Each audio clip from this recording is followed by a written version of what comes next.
Panggung politik tanah air memasuki babak baru yang cukup panas melalui penahanan Sekretaris Jenderal PDIP Hasto Kristianto oleh KPK.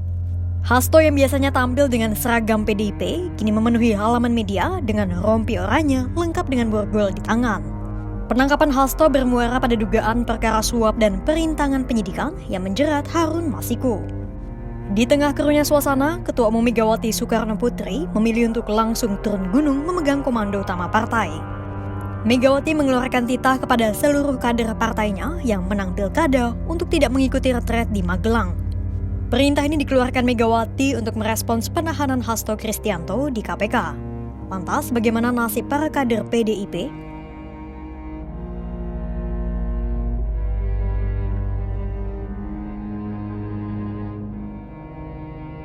Pertama-tama, kita perlu mengetahui terlebih dahulu duduk perkara ribut-ribut penangkapan Sekjen PDIP Hasto Kristianto. Jadi, penetapan Hasto sebagai tersangka oleh KPK sudah dikeluarkan melalui surat perintah penyidikan pada Senin 23 Desember 2024. Hasto ditetapkan sebagai tersangka karena diduga sengaja mencegah, merintangi, atau mengagalkan secara langsung atau tidak langsung penyidikan perkara dugaan tindak pidana korupsi. Adapun dugaan korupsi tersebut menyangkut Harun Masiku dalam kisru penetapan anggota terpilih DPR RI 2019-2024. Jadi, dalam pemilu legislatif, Nazarudin Kemas seharusnya terpilih menjadi anggota DPR Dapil Sumatera Selatan 1 dengan perolehan 34.276 suara. Adapun Nazarudin Kemas merupakan calon legislatif asal PDIP. Namun, sebelum pelantikan, Nazarudin Kemas meninggal dunia pada Maret 2019. Seharusnya posisi Nazarudin digantikan oleh Rizky Aprilia yang menempati posisi kedua. Namun, PDIP justru mengajukan Harun Masiku yang menempati posisi ke-6. PDIP juga sempat mengajukan fatwa ke MA dan menyurati KPU agar melantik Harun. KPU awalnya kekeh melantik Rizky karena Harun tak memenuhi syarat. Namun, keinginan Harun akhirnya terwujud setelah kader PDIP itu menyanggupi permintaan Komisioner KPU RI Wahyu Setiawan yang meminta uang sebesar 900 juta rupiah sebagai dana operasional. Uang 850 juta rupiah pun dikirimkan Harun melalui staf sekretariat DPP PDIP Saiful Bahri. Uang itu kemudian diterima oleh anggota Bawaslu bernama Agustianitio sebagai perantara Wahyu Setiawan. Singkat cerita, permainan kotor itu terendus KPK dan para tersangka diringkus Badan Anti Rasuah itu. Namun, sang tersangka utama yakni Harun Masiku saat ini masih bebas berkeliaran sebagai DPO sejak tahun 2020. Isu yang beredar, Harun bersembunyi di luar negeri. Nah, Hasto yang mulanya saksi kini naik menjadi tersangka. Hal itu disebabkan karena Hasto dinilai menutup-nutupi proses hukum dengan sengaja. Selain itu, ada pula beberapa perbuatan Hasto yang disebut melawan hukum. Seperti misalnya, Hasto memerintahkan penjaga rumah aspirasi, Nur Hasan, untuk merendam handphone yang digunakan untuk menelepon Harun Masiku ke dalam air. Lalu yang kedua, Hasto juga memerintahkan salah satu stafnya, yakni Kusnadi, untuk menenggelamkan HP yang berisi informasi terkait keberadaan Harun Masiku. Ketiga, Hasto juga meminta orang lain untuk tidak memberikan keterangan yang sebenarnya kepada KPK. Nah, semua itu pun berujung pada ditangkapnya Hasto Kristianto oleh KPK pada Kamis 20 Februari 2025. Sebagai Sekretaris Jenderal, Hasto memegang posisi kunci di PDIP sebagai penggerak partai dan penerus lidah Megawati. Sudah posisinya penting, momen penangkapan Hasto pun dilakukan di detik-detik krusial PDIP. Pasalnya, PDIP saat ini tengah mempersiapkan kongres partai, ditambah para kader PDIP yang terpilih sebagai kepala daerah juga baru saja dilantik. Lantas, bagaimana situasi di dalam partai banteng itu?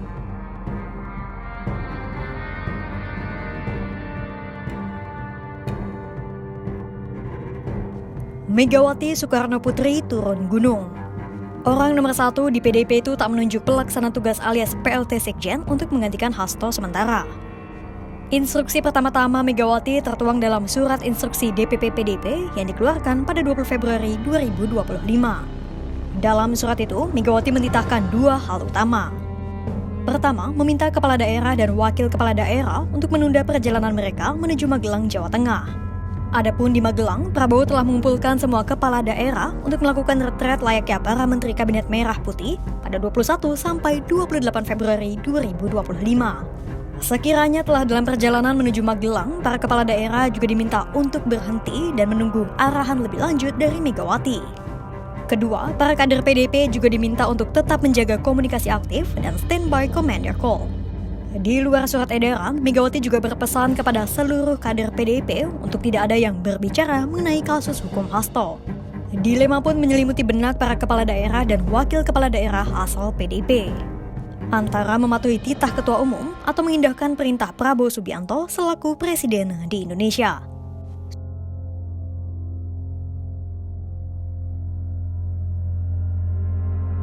Wali Kota Yogyakarta, Hasto Wardoyo, mengakui kebenaran instruksi dari Megawati Soekarno Putri. Hasto, sebagai penjaga markas Banteng di Yogyakarta, mengatakan bahwa saat ini para kepala daerah dan wakil kepala daerah kader PDIP telah berkumpul di Yogyakarta. Ada para kepala daerah dari Maluku, Bali, dan daerah lainnya. Mereka sudah di ujung perjalanan untuk akhirnya tiba di Magelang, bergabung dengan kepala daerah lainnya untuk mengikuti retret bersama Prabowo.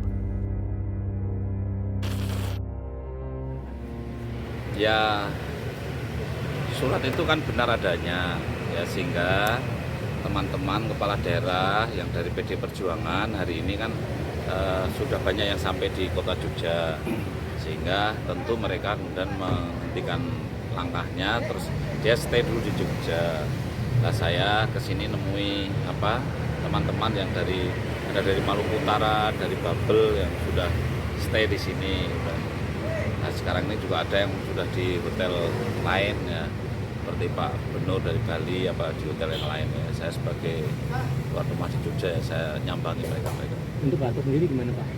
Ya, saya kira sama lah, saya dengan mereka sama. Ya, kita stay di Jogja sambil nunggu berita lebih lanjut. Hasto pun meluruskan bahwa perkumpulan para kepala daerah kader PDIP di Yogyakarta bukan dalam rangka pengambilan sebuah keputusan, melainkan untuk membangun kebersamaan sekaligus menantikan instruksi lebih lanjut. Ya, sebetulnya bukan pertemuan untuk mengambil suatu keputusan, ya, tapi cuman kebersamaan saja, karena kita kumpul bersama. Kalau ada instruksi setiap saat kan kita bisa bergerak bersama. Misalnya kita harus berangkat, ya kita bisa berangkat bersama-sama. Artinya di sini bukan berdiskusi untuk memutuskan, karena keputusan ada di DPP. Selain Hasto, Wakil Gubernur Jakarta Rano Karno juga tak melakukan pergerakan ke Magelang. Rano justru langsung bekerja meninjau Kali Kerukut sesuai arahan langsung dari Megawati. Saat ditanya soal retret, Rano Karno menyatakan bahwa keputusan soal itu tugas dari DPP PDIP. Sementara dirinya memilih untuk menunaikan tugasnya sebagai pelayan rakyat di hari pertama dirinya bekerja sebagai Wakil Gubernur. Persiapan yang itu tanya sama DPP. Tugas saya sekarang Wakil Gubernur, bekerja, inilah tugas saya yang pertama. Pertanyaan selanjutnya, apa tanggapan dari PDIP soal penangkapan Hasto Kristianto dan langkah hukum apa yang akan ditempuh?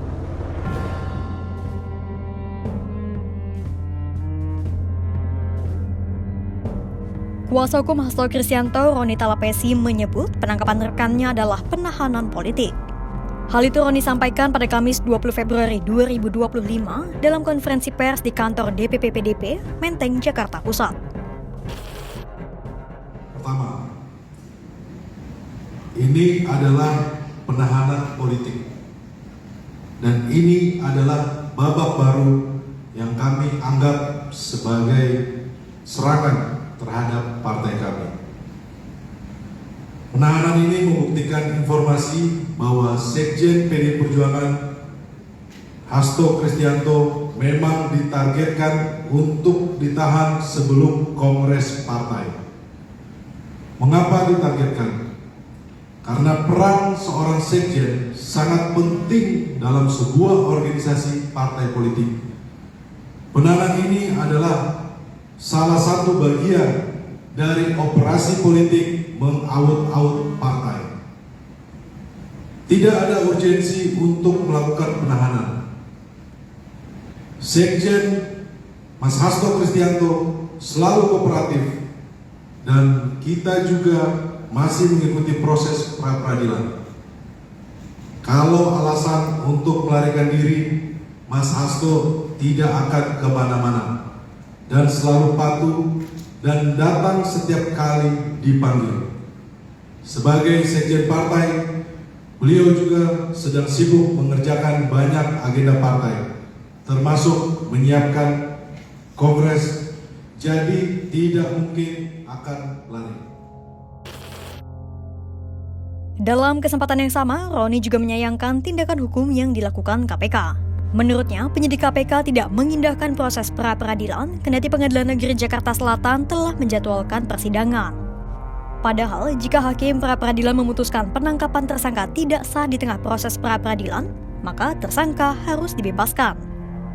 Hal itu diatur dalam pasal 82 UU Nomor 8 Tahun 1981 tentang Kitab Hukum Acara Pidana. Selain itu, PDP juga akan terus mengikuti seluruh proses persidangan pra-peradilan.